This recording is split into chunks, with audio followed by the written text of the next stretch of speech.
Good morning, everyone. Welcome to this PES Mutual Learning webinar on PES strategies to support the recovery after the COVID-19 crisis. We have many people signed up to this webinar today. We have over 300 people registered. So we will just give some time for colleagues to join before we get started. I can see about half the number have already joined. So we'll just wait for everyone to join. Hello from Madrid. Anybody else wanting to say hello in the chat?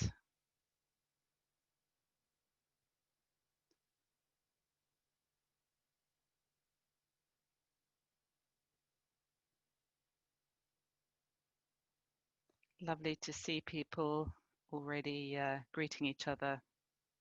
Hello. Great. It's very nice to be moderating these webinars over a period of time. I'm sure many of you have attended previous webinars. There have been several this year. Our most recent webinar was in June. So we've had the summer break. I'm sure people have been working hard to recalibrate during that time. And that's partly what today's webinar is going to be addressing, looking at those strategies to support the recovery after the crisis. Obviously, the crisis is not over yet either. Okay.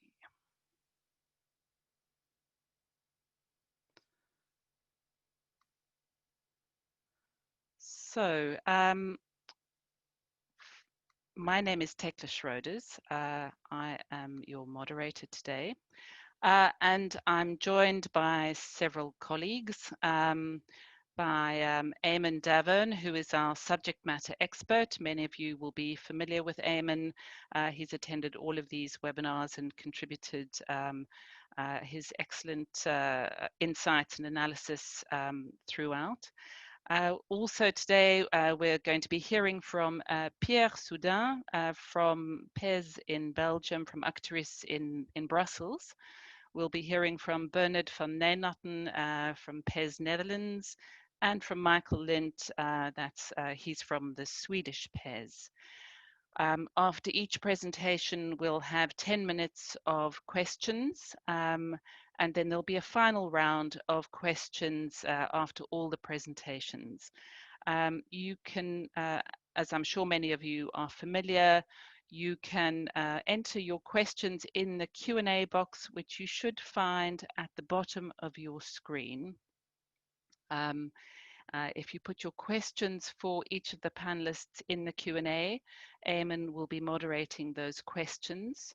And if you'd just like to communicate with your colleagues who are attending, or you've got your own experiences to share, please use the chat box on the side of your screen. There's always a lot that we can learn from each other, and it may be worth the webinar organizers saving the chat and making the chat available along with the slides and the recording of the webinar, as we've done before. As many of you know, the presentations and the recording are always available on Circ ABC.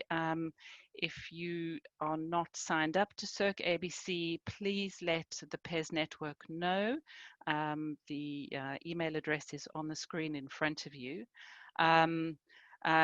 Then they can sign you up to Circ ABC and you'll get access to the webinar materials.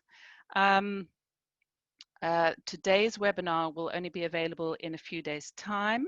So if you're looking for it immediately, you won't find it, but by the end of the week, it should be available to you. We have an hour and 30 minutes, and we're going to start this morning with an introduction from Eamon. But it's worth noting also that when the invitations for this webinar were sent out, the organizers also asked all of you what issues you were most interested in and what was preoccupying you. And certain themes emerged, which it's worth repeating here. So one of the themes was around the digital divide and tailoring services for people who don't necessarily have the digital skills or access to the technology. There was also a theme around reaching vulnerable groups, and it's possible that one or more of today's presentations will be addressing that. And the third theme was around making changes to your existing services. So if you have specific questions to the presenters on those topics, or indeed you have something to contribute from your own experience, please add your contributions to the chat or your questions to the Q&A box.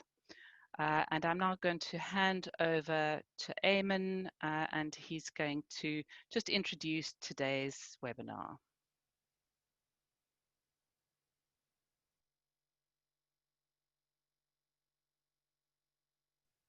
Eamon, you're on mute, so if you could unmute yourself. Good morning, colleagues. As Thekla has just said, this is the third in a series exploring PES responses to meet the labour market challenges we're all facing from the COVID crisis. We've had previous events considering capacity planning and also looking at local labour market needs. This session will particularly explore how in PES you've utilised digital tools and how they're actually enhancing the services to ensure that job seekers can continue to receive the integration support that they need. Clearly, the crisis has been a severe disruption to the labour market, having particular implications for the most vulnerable groups. And most obviously, face-to-face meetings have simply not been possible. But what's very positive is that PES have reviewed and amended their service models, as we'll be hearing from colleagues shortly. And in many regards, despite the dreadful implications of the COVID pandemic, it's been possible to make perhaps changes more rapidly than would normally be the case. And there's significant evidence of the service offering for all clients, including the most vulnerable, having been improved as a consequence of the essential adjustments that colleagues have been required to make at rather short notice. So there's been a great degree of creativity and positive responses to meet these unprecedented challenges. And I think all of our presenters this morning will be showing through their interesting presentations slightly different dimensions on how those kind of challenges have been met, and indeed perhaps in some ways we've exceeded expectations in coping with these unforeseen circumstances. Thank you, Thekla. Thanks, Eamon. Before we start with our first presentation, we just want to conduct a short poll with all our attendees. The poll should be on your screen now. And you can choose as many from these answers as you like. So the question is, what is your PES doing to support recovery? And it may be that you're introducing new digital services, redeploying resources, organizing remote appointments, you have new forms of service delivery, perhaps no specific actions. If you have, if you're taking other actions which aren't listed here, please specify in the chat box. And you'll have about 10 minutes to respond to the poll. And we will look at the responses after we've heard from our first presenter. So I'm now going to introduce Pierre Soudin, who is from the Belgian PES Acturis, and he's going to do a presentation on how the COVID-19 crisis affected Acturis, looking at existing structural problems and underlining the need for more important, for more urgent change. Over to you, Pierre.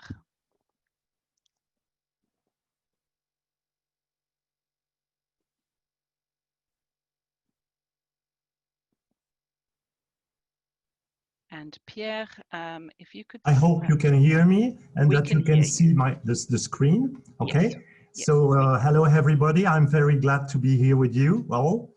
So I'm working for Actories, as Tekla already said. This is the Brussels Capital Region Public Employment Service Belgium. And well, I will try to tell you what we found and what some ideas about what we faced before, during, and we hope what we will have after the quick wins we will find, we found during, and that will be continuing afterwards. So before the COVID, our commitment was, but still is, offering a sufficient number of suitable solutions for sustainable employment in Brussels. That's what we call in French, garantie solution pour tous. There were, and there still are, shortages in professions linked to digital. We are not the only one. In Belgium, there are several other European countries facing this, and a lack of digital skills, especially in Belgium. There is a sort of dualization. And among other questions, this is for us how to develop job seekers' digital skills through partnerships with other stakeholders on Brussels Capital Region. What is the more appropriate online coaching? We were working on a 100% digital individual action plan and career assessment, but maybe we have to think about other things facing all the problems all together. And this is why we decide now to work more on a vision, a global vision, but I will talk about this afterwards. So with the COVID, we set up a crisis unit to find some quick wins and solutions to different issues related to the specific COVID context. I will tell you some quick wins we found. And we began, due to the physical containment, we had to set up a phygital coaching. What do we mean by phygital? This is the sort of mixed word between physical and digital. It means that even if we have employment counselors, they work on distance, and we had, of course, to find the reliable tools to do to be sure that the work get done home or anywhere. And our staff, our IT department was working hard to find the best solution, the best tools for all our staff, 1,600 people.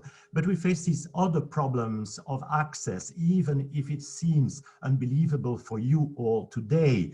But there are a lot of people who doesn't have personal computers. So we had to provide our first line staff with personal computers to be able to work online. But externally, we face the same problem because we have, of course, to be sure that our job seekers have the same system, otherwise we cannot have this phygital coaching. And a lot of job seeker doesn't have access to internet service providers because they don't have the money therefore, or they have to choose because home, if the children have also to follow the lessons at distance, and then who has the priority? The father who has to get a job, the children who has to follow the lessons if they have only one personal computers. And we had to find also other solutions, for example, enough public cyberspaces outside with partners.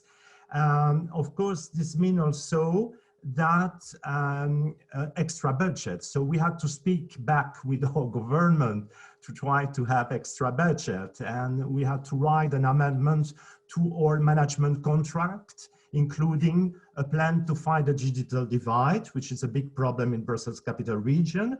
And we would like to be a sort of coordinator on this regional scale. And also we have to have a real vision of our global digital transformation. Among all quick wins here, you see the website address of platform that we developed called My Skills Camp.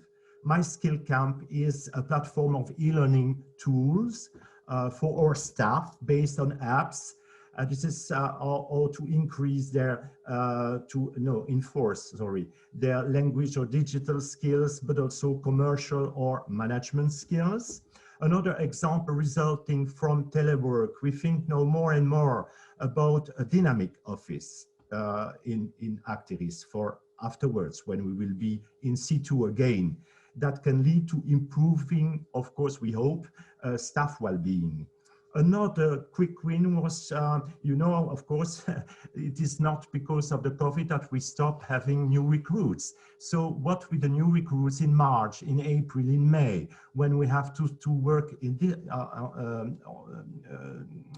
distance, this is very complicated to welcome them and to give them the first coaching they need. And so we develop an online mentoring for new recruits. This you will see on next slide. And another example, because I cannot speak a lot because I have only 10 minutes, but we also created an online guidebook. This is a smartphone app for internal coaches who support colleagues when they work back in situ after physical containment. It was created by our IT department in 2 days at the request of the crisis unit. And of course, also the strengthening of our calls, of our existing call centers. This is just to show you how it works. This is a smartphone app. And you see, for example, here on the right side, a little video on coaching on the or leitmotiv, guarantee solution guaranteed for all. Here you have a sort of wheel, and that's explain what I told you before. We were thinking before the COVID more on a new online coaching, a 100% digital without face-to-face, and only with the sort of danger contacts when the job seeker is completely lost in his coaching or doesn't show any action or reaction anymore. But no, we think that we have to think more of in a global vision that is shared by everybody, the 1,600 people in our organization. We work on this vision regarding this transformation, and we wanted that it would be based on change management to better integrate the digital literacy in OPES, because a lot of reactions are, we are afraid of change, of course, like everywhere else. And we face other things. More and more job seekers don't ask Actiris help anymore.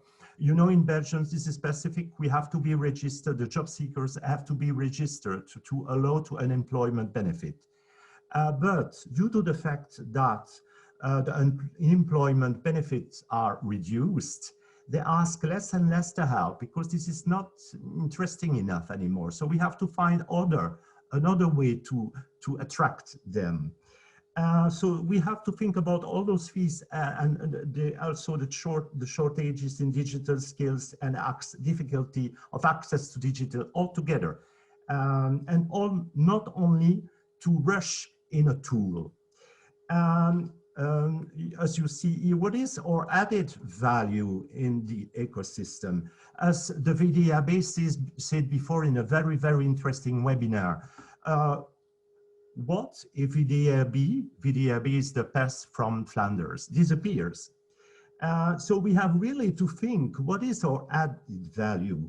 The COVID-19 highlights these previous problems, of course, and others such the deregulated market and all what I told before, lack of digital skills, etc. But we have to think now our added value. And there is a risk with the COVID of burning platform. We want to avoid a disaster scenario that let our staff believe more in the negative impact of digital transformation. We don't want that because it refers to a very specific kind of pain message. and that relates a sense of serious emergency. The context and the added value of the COVID don't lie for us in the leapfrogging of existing problems.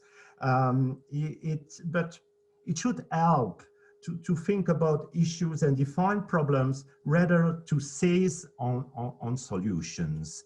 To achieve, to end this, so that's why we need to achieve a vision of digital transformation and to find our added value, to change, we have to change our perspective. Before we thought that we have to find all solution alone. That is of course impossible. We don't have to find this alone, and we have to make an analysis of all the stakeholders that could work with us together. We cannot work in silos anymore. We have to find to make and create a platform with all the other organizations working together to make this better. And we have to ask ourselves the relevant questions about our work. It would be a dream to say that we could be a regulator on the market, but we don't have influence enough, but maybe a sort of coordinator in Brussels Capital Region. And Actiris has to know better the labor market. Of course we have, and this is a very big change, we have a market observatory, which is called View Brussels, that inform Actiris about the market trends. But for example, we don't have view on Uberization. You will say, well, you have to focus on sustainable and quality jobs. But there are a lot of people who find jobs, freelance or temporary jobs, through these collaborative platforms. And collaborative economy is very important today. And it's not just Uber, and it's just not just Airbnb. We had the dream. This is, of course, something that everybody says, and to identify the jobs of tomorrow. But even big LinkedIn or Google doesn't have a clear, a clear picture about. So those digital champions cannot follow this, and so. The matching competition is maybe also a pure utopia. We cannot compete with such powerful private agents on the market. So maybe it's not the question of having the best matching tool, but maybe to work more on the supply and to see in our favor, to know our candidates very well and to be sure that they are upskilled and reskilled to answer to the demand I will finish here because I'm sure the 10 minutes are already over. And so you can be free, you can feel free to ask the questions. And if you don't have time enough, so please feel free to contact me and I will answer to your questions. No problem, and with pleasure. Thank you so much, Pierre. I'm sure that your experience and vision of what you need is shared by many colleagues on the webinar today.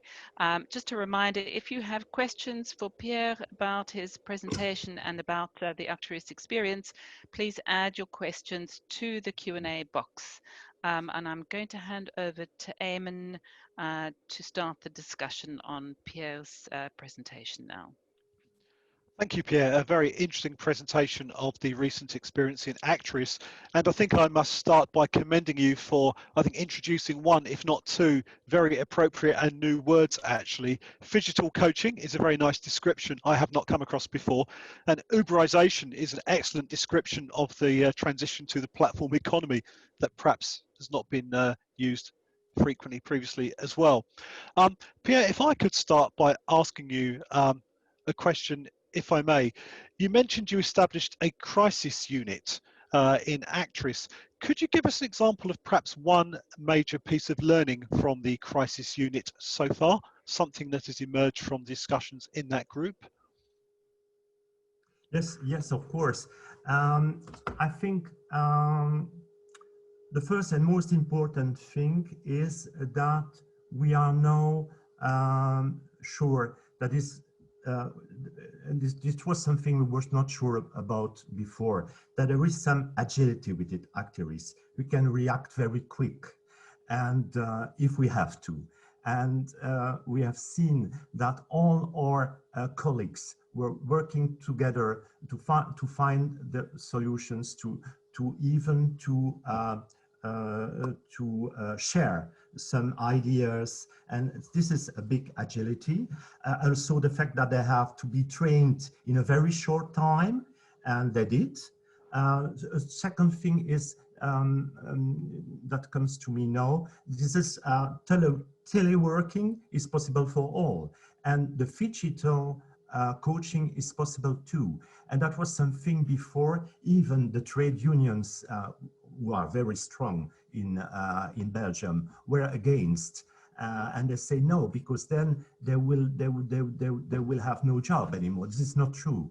The work can be done on distance, and so this can show that it is possible. There is also, and that's something that we through the comments we had from our colleagues, that they have a confidence in the way the employer react to the security, I mean, relating to the health. That's very important too. And there is a sort of cohesion, not always, of course, but most of the time. And this is very important, I think, to be sure to face it the best way. I hope I answered your question. No, that was an excellent answer. Thank you, Pierre. We've got lots of questions from colleagues on the webinar.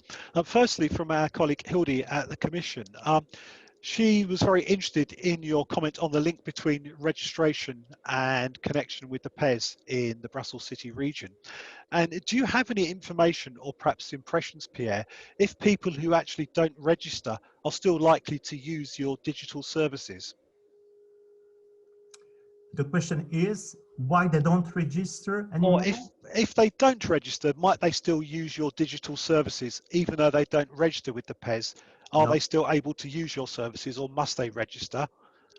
And if they don't register, do you think they could still use your services if they are allowed to?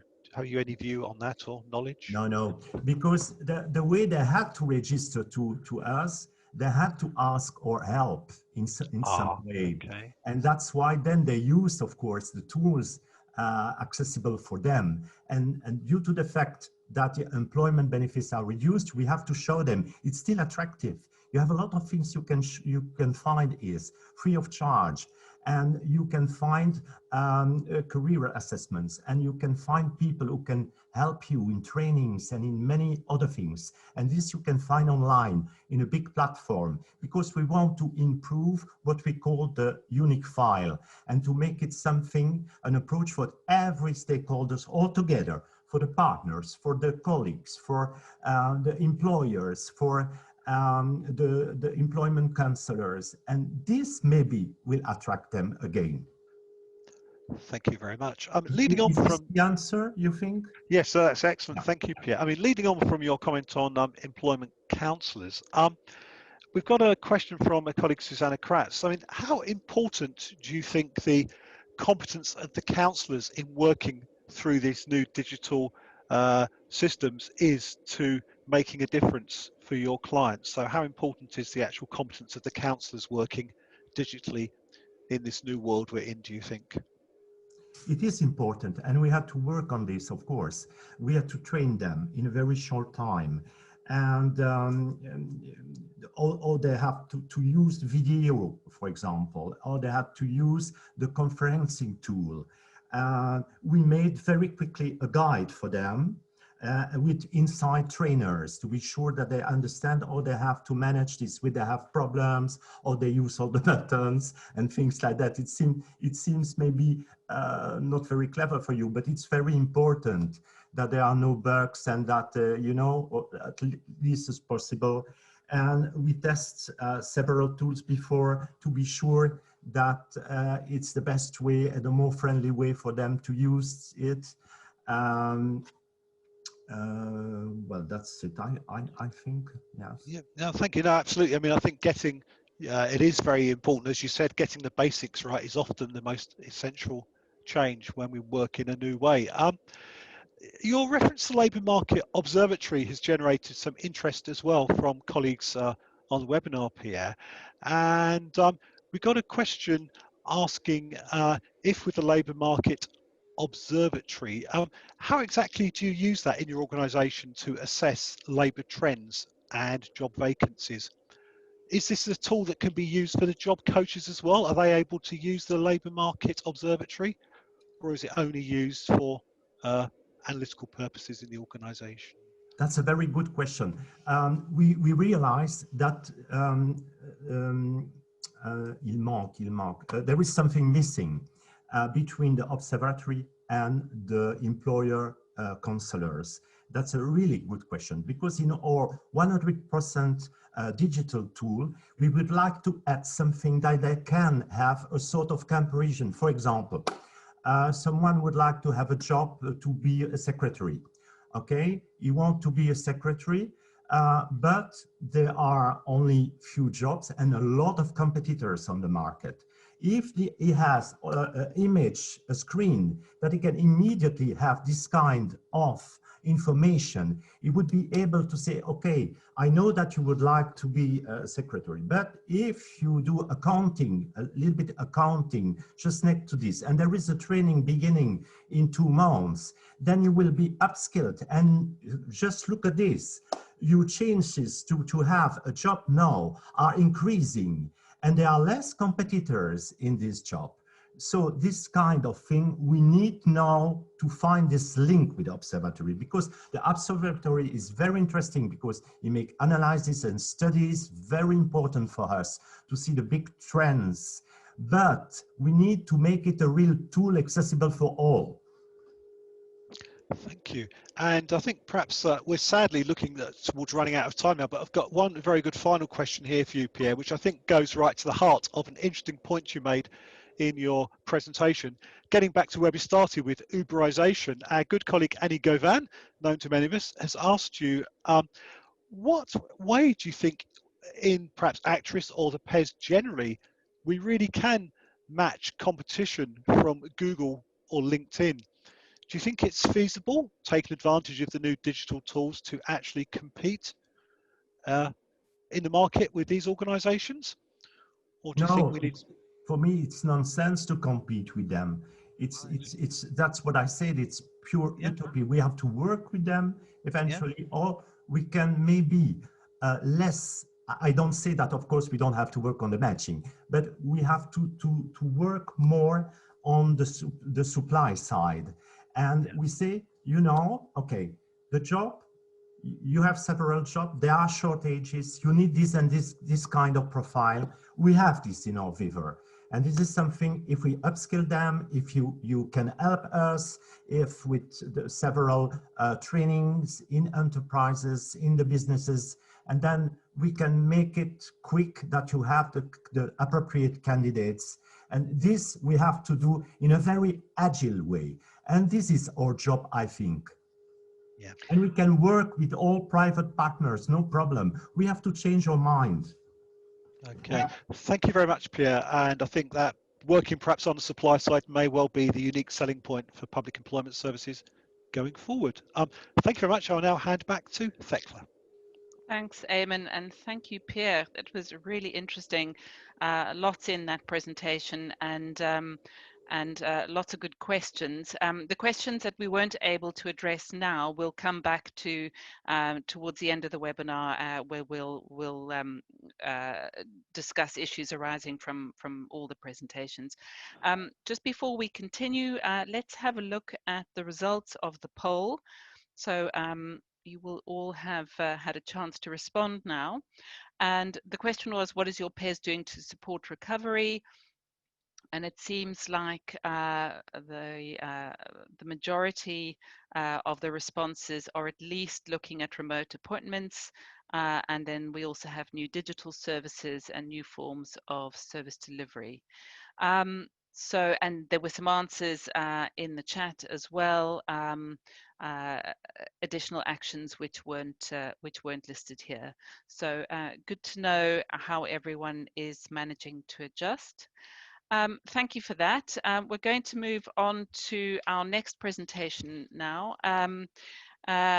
This time from PES Netherlands. Bernard van Nijnatten will be talking to us about how the Dutch PES is changing their service concept to foster recovery of the labour market. And he's going to give us some insight into the digital tools they're using and the solutions they're offering to the unemployed with low digital skills. And many of you may have heard from Bernard earlier this year in May when he participated in one of the other webinars. Bernard, over to you. Thank you, Thekla. Well, Niels is starting the presentation. Thank you. Thank you for the invitation to tell you more about how we cope with the effects of the COVID crisis. I have four themes I would like to tell you more about. Especially the last two I will tell more about, and the first is more for the overall view. If you look at the effects on the COVID crisis on our labor market, we see that the unemployment rates are increasing very quickly. In January, overall, we have 2.9 unemployment, and now we are rise up to 4.5%. So that's a great change. We especially see that the younger people, the unemployment is increasing very hard. The main reason is that they are many of them work in temporary contracts, also through agencies, and we see a lot of difference between the regions in the Netherlands of the unemployment, and that's mostly affected of the regions where there are a lot of a large number of people working in the tourism, the catering, but also the personal transport sector. So we are also looking for solutions, especially for the regions where the unemployment is raising the most highly. Next, please. Yes, what we have done already, I told you also in May that we are increasing our capacity with already 300 new colleagues. We've started in July to gain another 300 new colleagues, and for the next year we will recruit and hire and train another 600 new colleagues. So it's a large number of new colleagues to give service to the job seekers who needed that the most. If you look at our service model and the way the government is financing finance us, we probably had to increase a lot more, but the capacity to scale up is with this kind of number of new colleagues at a maximum. So we are also looking to probably to our service model to give only digital service for specific groups who have the shortest distance to the labor market, and only give the personal service to those job seekers for who our service model is the most effective. But that is not ready done. We think at the end of this year, maybe begin next year, we have to make that kind of decisions. But now we're still aiming to get more colleagues and to give the minimum of the service model we are already giving to them. Next, please. We have seen that the government is having some emergency packages, mostly the financial support to the employers. Two emergency packages are already done, and now from October we have the third packages, the NOW3 package, so we call, and it's also a financial support to employers, but for the first time it's now also a recovery package.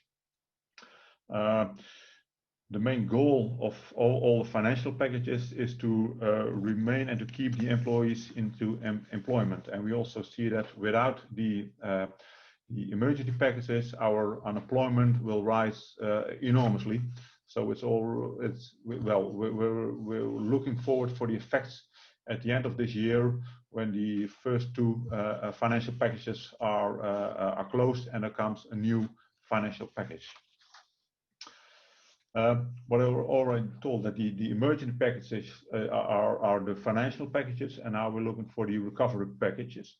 And we're not doing it alone as the PES, but also with the other employers associations, unions, municipality, recruitment agencies, and we're looking together with all these parties how we can provide services to job seekers who are not unemployment yet, but we try to keep them at work from the one employer to the other employer, because we see in some sectors that there are raising some possibilities, and other they are a lot of increasing. So we're looking together which is the most effective solution to cooperate with these parties, the partners I've just mentioned.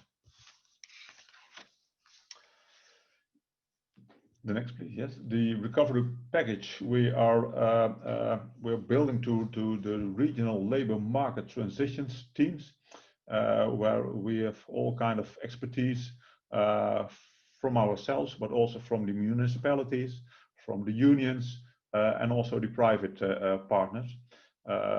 It's also the educational advisor. We see that with a little kind of education, people can make the switch from the one sector to the other sector. For instance, we see that stewards and stewardesses from the flights like KLM, for example, they have to increase with their employees, but on the other hand, they can probably get a job for the healthcare with a little kind of education, for example. We will start from the 1st of October in the 3 regions that have the highest number at the NOW package, and we will build it up from 3 regions to 6 regions, and so probably in the 2021 we will have all the regions, 35 regions, have their own mobility transitions teams. But we're building it up a little bit because, for example, the first 3 teams we started are 10 to 15 colleagues. So we have already a lot of scale up with colleagues, and this is coming above on it. So we're doing a lot of hiring new colleagues. So it's a very large number of colleagues we have to train, we have to scale up. For these teams, we do it not alone, as I said, but also the municipalities and the unions are delivering people to get in those teams. The next slide, you see how the active service of these teams are working. We are looking at the question of the employer, what his need is, what his question is. We go, we have an intake with him and to see what are his questions, what are his needs, and if there are employees who want to make the benefit, or no, not the benefit, sorry, who need to be helped to go to another employer, for example. They go to our digital site, and through our digital site, we make decide which people are helped by the municipality, which people can be helped by, for example, the agencies, the private agencies, or which people are really needed for the personal service model from the transitions teams.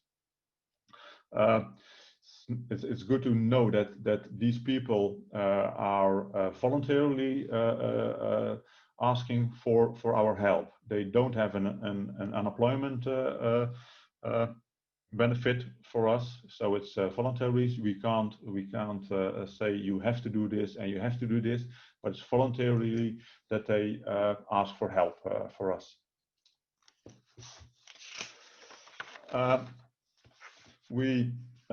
This is what I already told you. So these are the different kind of services they can get from the translation teams. It's online. It's our own werk.nl site, for example, but also the sites from the private agencies. The municipalities are taking the service for the multi-problems or very short unemployment benefits. The unions will already also get in touch with the employer to see if there are some social plans or appointment to make for the financial compensations when somebody has to leave the employer. The recruitment agencies are for the people who can go quickly to another job, for example, and the regional transition teams are for the personal services and face-to-face services. We divide them. The regional transition teams, we make all what I already said. We look at the distance from the employees to the labor market. For the first category, 0 to 25%, they have a large distance to the service market, so they will probably go to the transitions teams, also as the category 2 between the 25 and 50%. And the others, category 3 and 4, are people who have a small distance to the labor market and probably will get a service from the recruitment agencies. This is how it works. It's all in progress. Our government is not is making the final decisions. Who gets, for example, the coordination of it? It's a cooperation of a lot of parties, and they all want to have the steer in their hands, for example. But yes, it's the government who will have to say the PES is coordinating this. The governments are going of the municipalities is coordinating this, and this is probably this week will make it more clear, so that we can start at the 1st of October. Well, this is what we are doing. I hope you have understand it, and with the presentation a lot of more of background with it, and I think there probably will be some questions. Right, thank you so much, Bernard. Very interesting to see, and very helpful to visualize how you've put the service plan together. There are some questions already in the Q&A. Eamon, would you like to step in? Thank you, Thekla. Thank you, Bernard, indeed, for a very interesting presentation. I was particularly taken by your reference to transferable skills, which is something we've been discussing for a long time before the crisis. First of all, a very, I think, appropriate question from Billy Blythe, who is asking, in the context of which customers should be directed towards which channels, and you mentioned issues particularly for vulnerable groups. How do you identify exactly which job seeker will benefit most from a particular type of service? Were there any debates about perhaps how you might define somebody who's vulnerable and give them a priority for a certain service in the PES? Yes, we already use an instrument on our site. It's based on a lot of data, history data. So with a lot of questions, about 18 or 19 questions we ask at the employee, he can fill it in, and then from the data, the historical data we have, it makes a divide. It makes a divide which people come to us for the personal service, or people have to or can cope themselves with their search for a new job. Thank you. You mentioned in your presentation as well, Bernard, about the role of the private sector in providing support for some of your job seekers. What kind of extent do you think the involvement will be of the private organisations working with some of your job seekers longer term? Have you got a view about what proportion of services may be delivered by the private sector working in partnership with you going forward as you increase your capacity? Yes, we're also looking.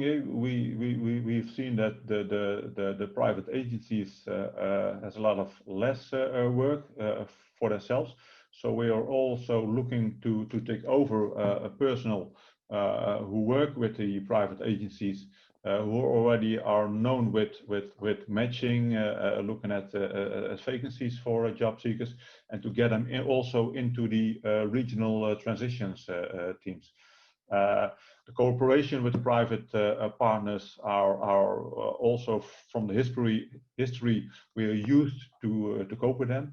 So people in the Netherlands are used when they are unemployed or looking for another job, for example. For some sectors, the private partners, the private agencies have a lot of work there to do. Thank you. So you're building on an existing kind of trend there. You mentioned very interestingly these multidisciplinary teams, and I understand you've got representatives in those teams from different organisations. Has that generated any particular issues having to kind of reach decisions with lots of different organisations around the table now? Yeah, that's always a difficult question. What you already now see, the government has already said they had about 200 million euro reserved to build up these regional, these multidisciplinary teams. And now it's the big question: who gets the coordination of those teams? So we from the PES have said, give us as a PES the region of the coordination of those teams, because we don't want to lose much time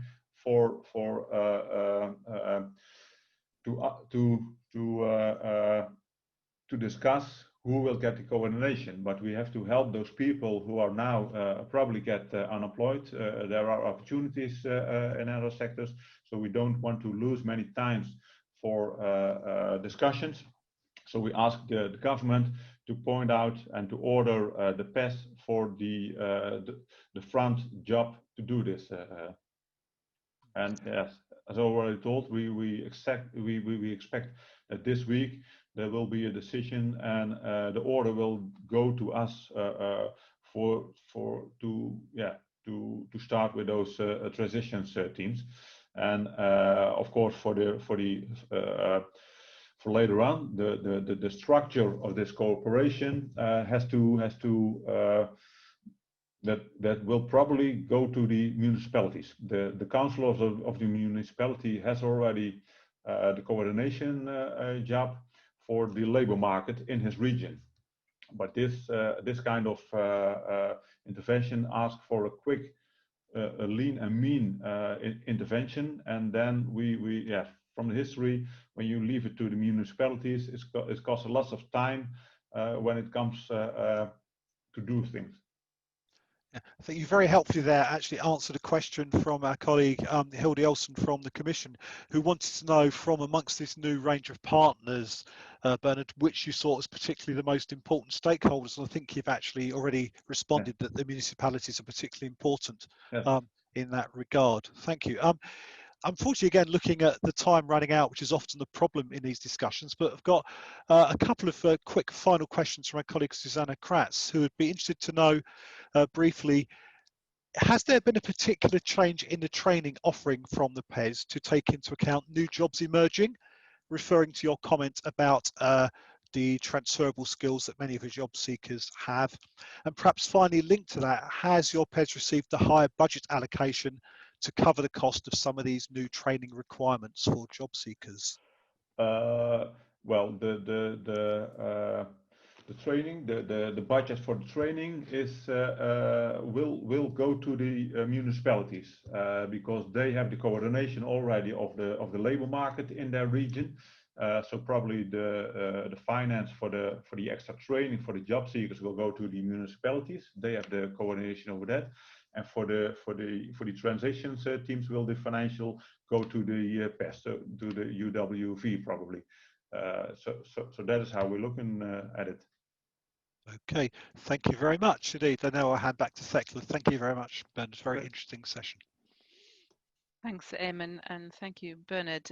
Lots to think about there. And if any of the people on the webinar, any attendees have further questions on the Dutch presentation, please add them to the Q&A and we'll come back to them after our third presentation, which is from Michael Lind, who's joined us from PES Sweden.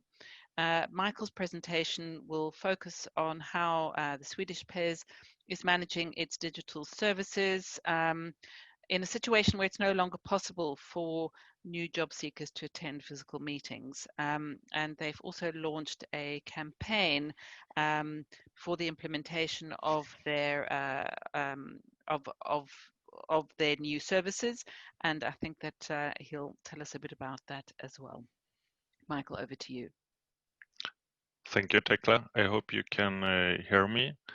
First, I would like to take the opportunity to wish that you are all safe and well. I think that's all we can ask for at the moment. And second, I would like to thank you for having me and thank you for the possibility for Arbetsförmedlingen to share our experience and lesson learned on the channel management toward digital services. A short presentation of me is that my name is Mikael. I have worked with labor market policies in different locations in Sweden. And here I would like to mention and marketing the NEPT program that I had the privilege to take part of last year when I stayed 3 months in Brussels with the wonderful colleagues of the PES Network Secretariat. Next page, please. We have all been affected by the COVID-19 crisis in one way or another, and here follows a short summary of actions taken by the Swedish government and the Swedish PES.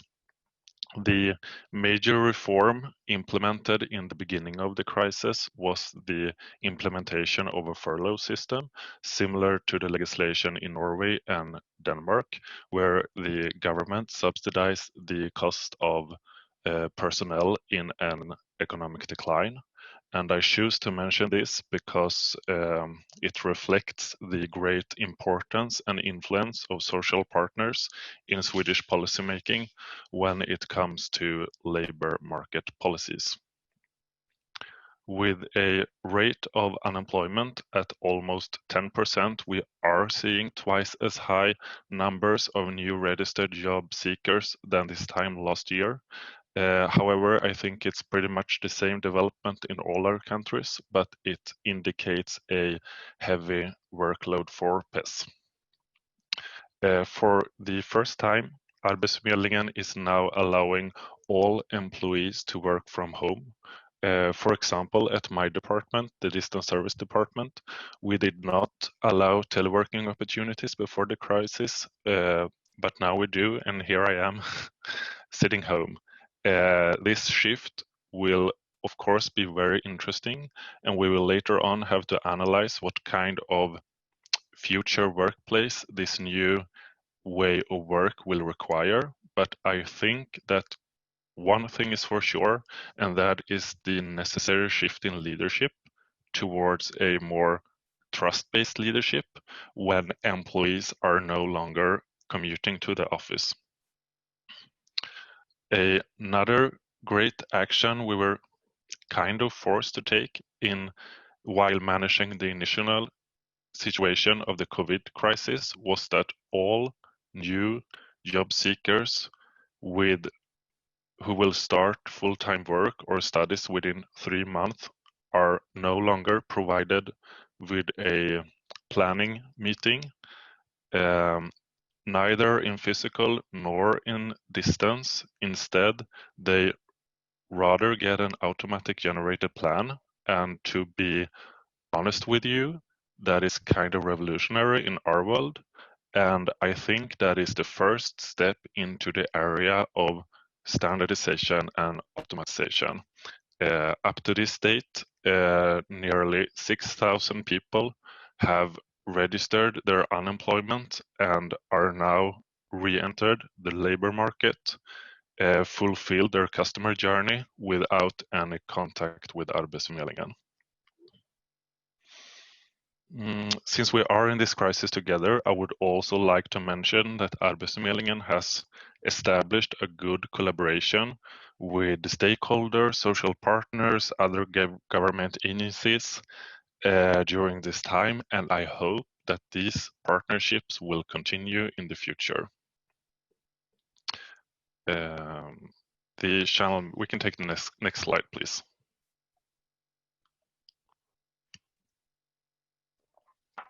The work within channel management toward digital services has been accelerated to try to avoid physical contact and dropping meetings at the local offices. We are actively steering our customers towards more web-based solutions and digital communications, which at the moment we see has accomplished and is well received by our customers. These days, nearly all new registered job seekers have their first planning meeting via telephone. I know from my time in Brussels that the reform of the Swedish PES is well discussed in many countries, and as a result of the reform, we closed 1/3 of the local offices in 2019, which led to an expansion in the distance service channel. So I might state in some way that we were kind of prepared for the situation today by the actions taken last year. The future step in channel management, the next step in the channel management strategy is a total shift from drop-in physical meetings at the local offices towards pre-booked meetings online, where the digital customer offer is as advanced as expected by our customers and the society. The challenge we face with the next step is the omni-channel management and the importance of customers getting the same service no matter channel. The customer experience or the customer journey should not be affected if the customer visits a local office in a city or in the rural area or visit us online. Our services must be equal, and the customer should also be able to switch channel without any kind of interruption. And I think that is what we will need to focus in 2021. I also think that Arbetsförmedlingen has a lot to learn on omni-channel management from other PES, and we know there are some interesting papers and best practices in the knowledge center of the PES Network Secretariat. And maybe what we can share as a success factor when it comes to channel management in total is that is the importance of involvement and engagement among personnel. I think that is the cornerstone. The next step in the channel management will also require us to keep in mind and to work with customer relationship management, CRM. We have a long way to go, but this fall we will have a unit that works with CRM, and their goal is to create a technical tool that gives the counselor an overall picture of the needs of the client. We are also using nudging in the attempt to steer the customers towards the most efficient channel. And to manage this shift successfully, we launched a major campaign on digital services in 2019. So we can take the next page, please.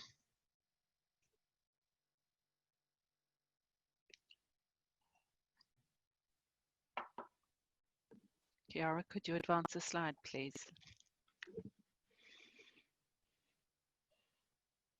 Thank you. The campaign was called Hela Sveriges arbetsförmedling.se, and it's I choose to mention it's in Swedish because it's kind of a funny play with the words here. I will try to explain. The point in the name is that our digital services are available for everyone at any time, and there is no difference between our digital services and our physical services. Our biggest PES office is actually our webpage, where the customers soon can do almost everything by themselves.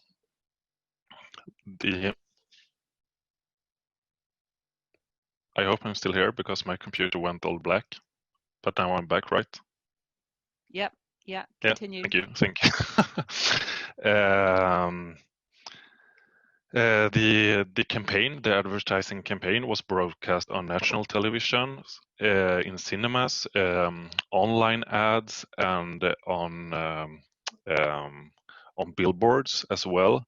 You can, of course, please watch the campaign on YouTube. I'm not able to show it, and I'm not able to send you a link because YouTube is and all streaming services are blocked on our computers. But please search for Hela Sveriges arbetsförmedling.se and you will find it.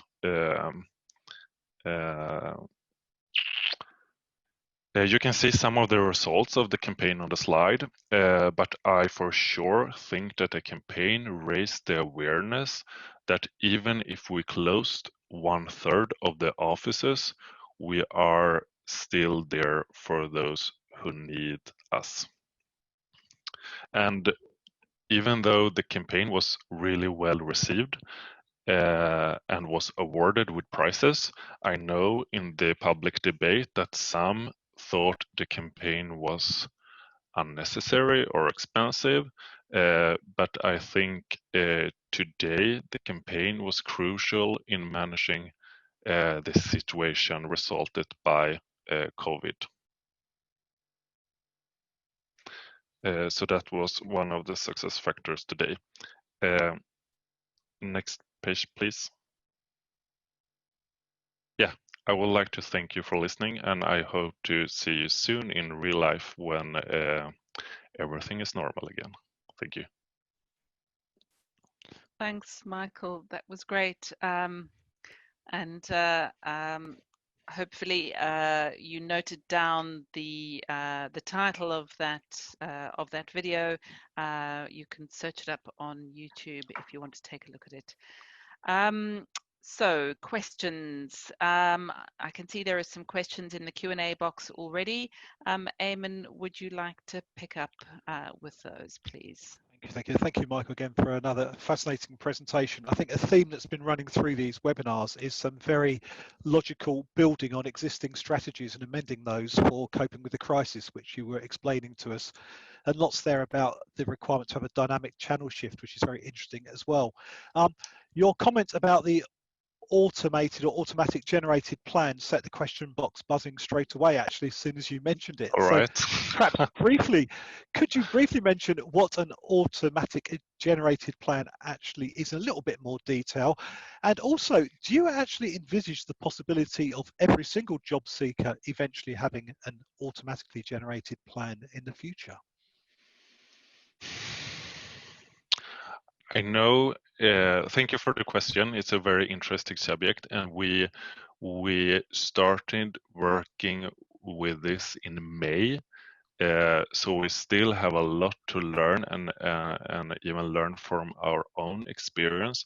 But I know the idea from this came from Denmark, and I think we used the same contractor for the model that the Danish PES did, a Danish consultant company.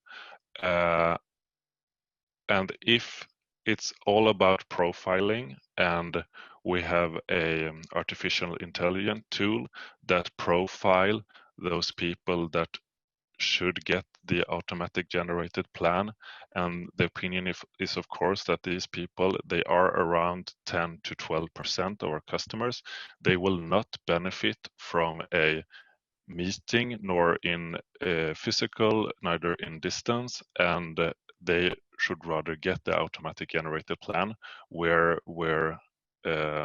it states what they should do and to find jobs and so on. So it's very standardized, and hopefully, I think this is the first step into evolve this to also to come more clients as well. Thank you. In terms of developing these new array of services, Michael, could you tell us a little bit more about the extent to which you've involved the end users, the kind of clients of the organisation, when you're thinking about redesigning services? Have you had kind of dialogue with employers or job seekers to get their views on how things might change? Yes, thank you. Another interesting question, and when it comes to digital services, the cornerstone is of course the user experience, and we try to have a agile work of mind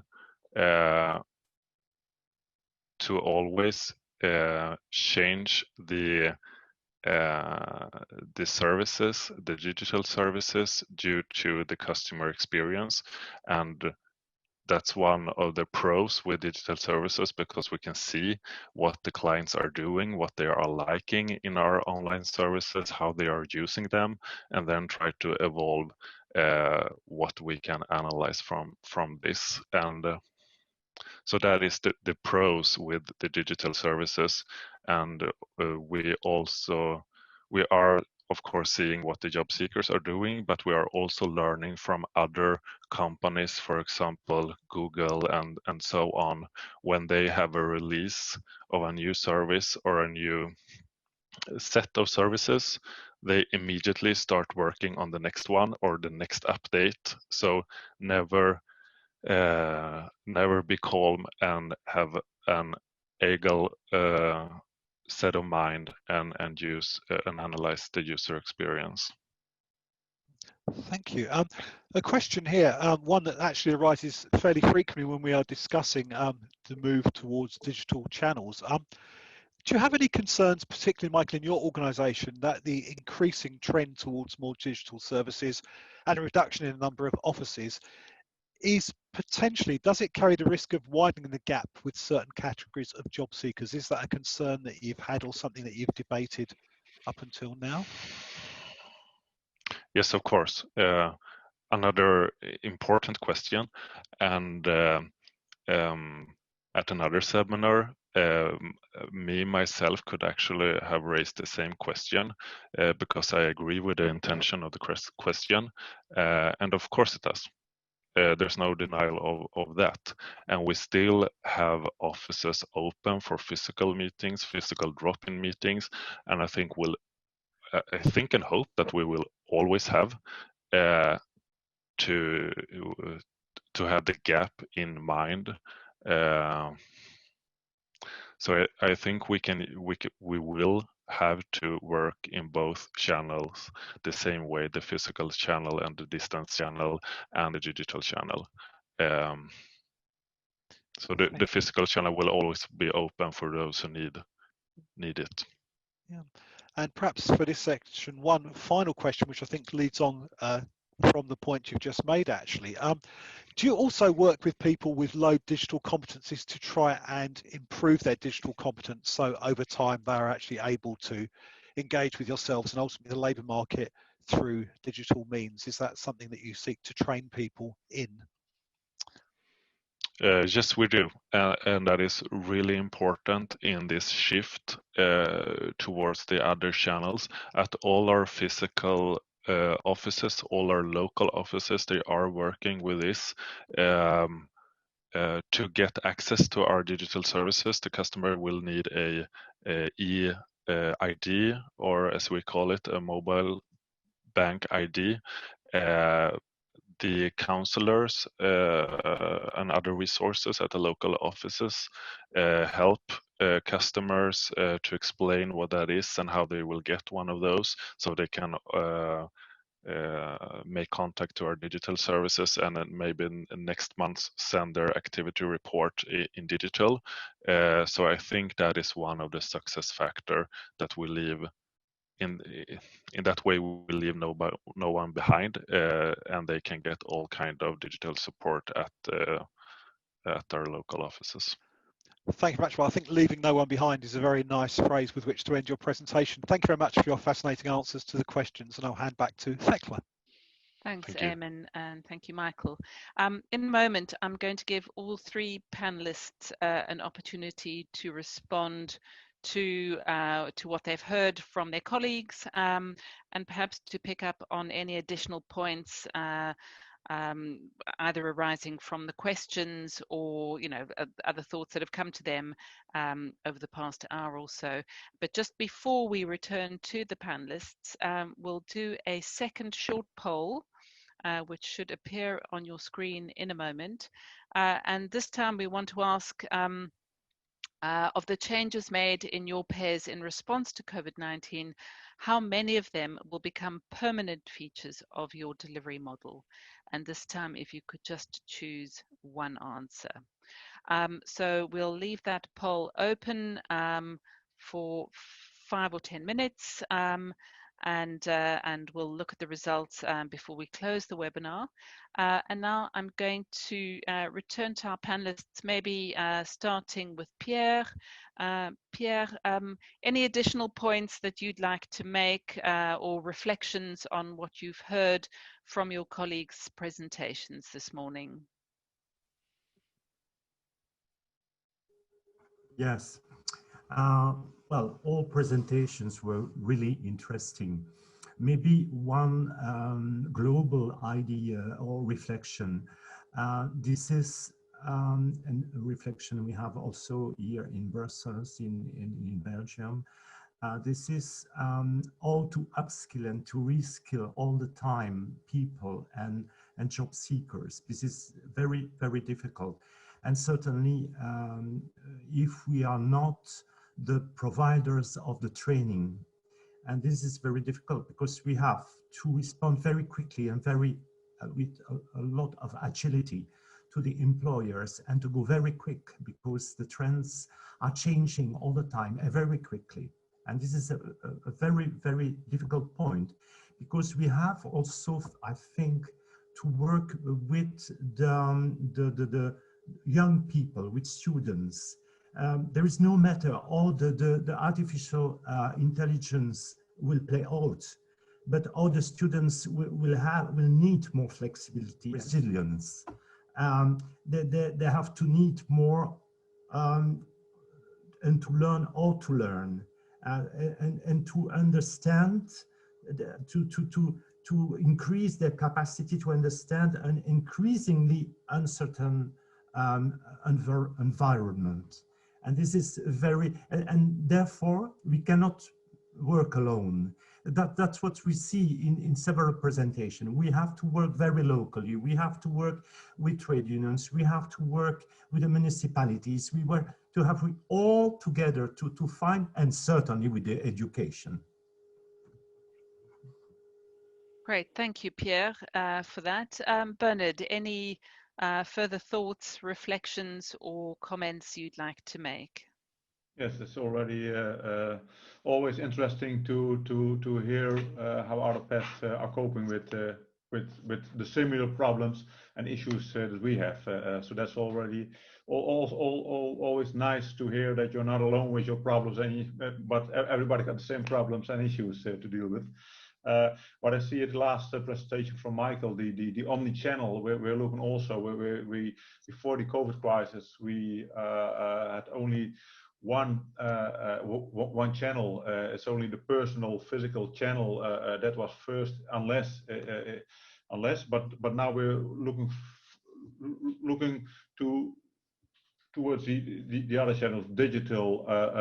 We're having Zoom or MS Teams to have the contact, and we are looking for how the job seeker can choose the channel which is for himself the most useful.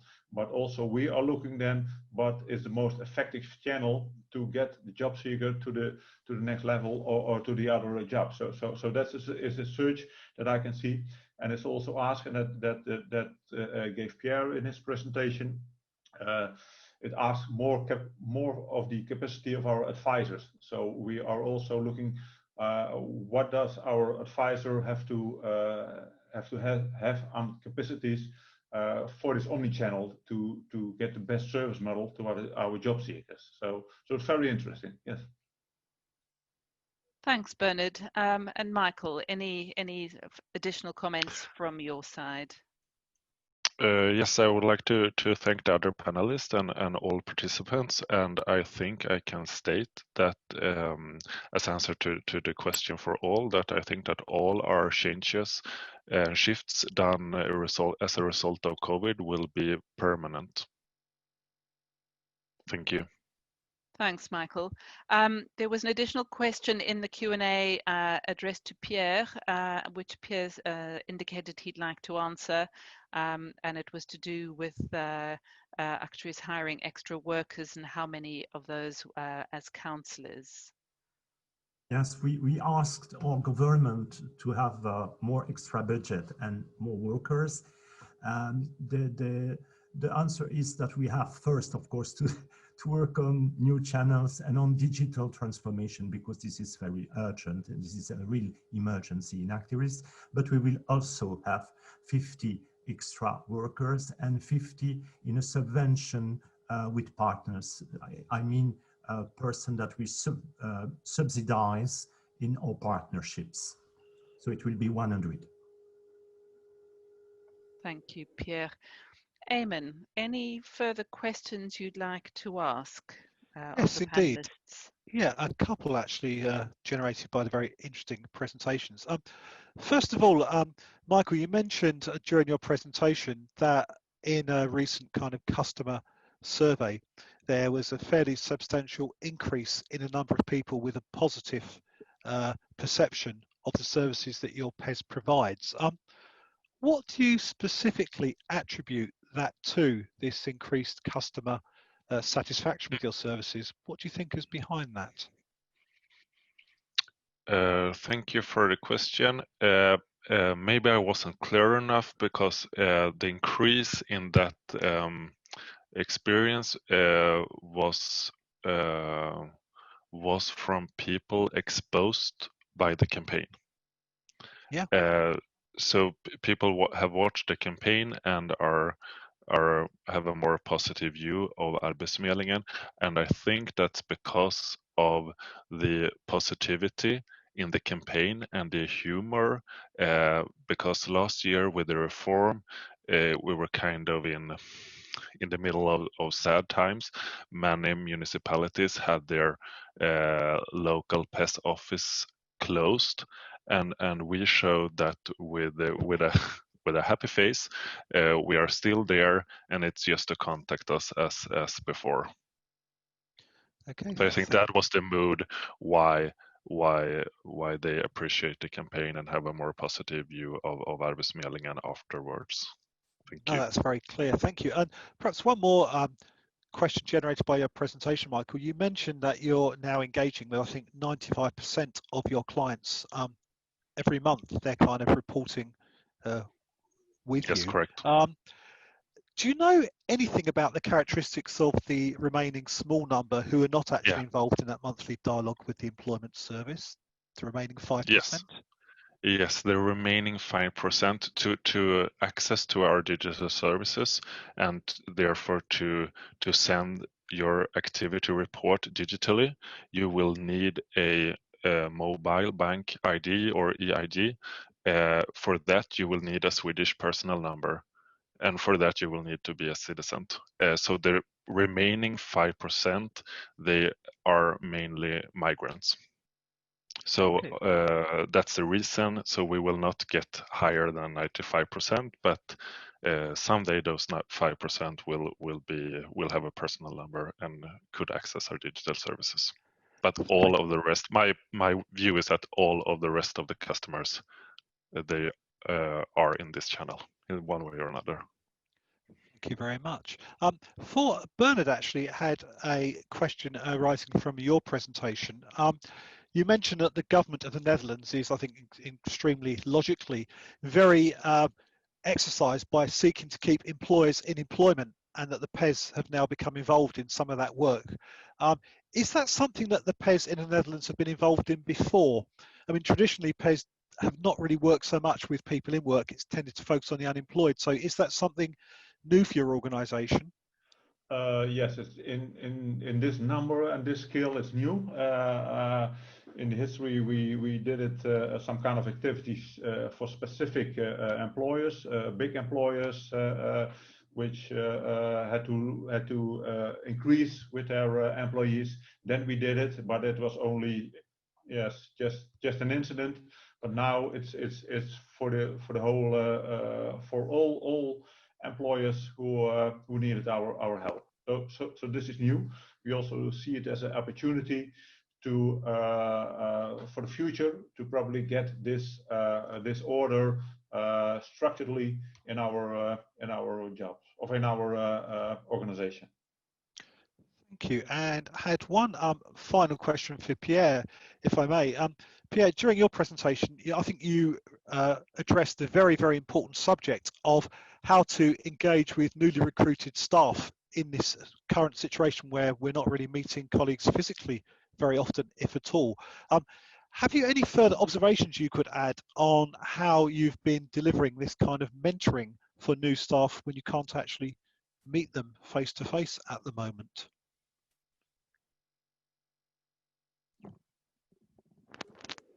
So your question is, well, about the new recruits, huh? Exactly, how you actually manage to engage with the new recruits when you can't actually meet them, which we would have always done, of course, before. Yes.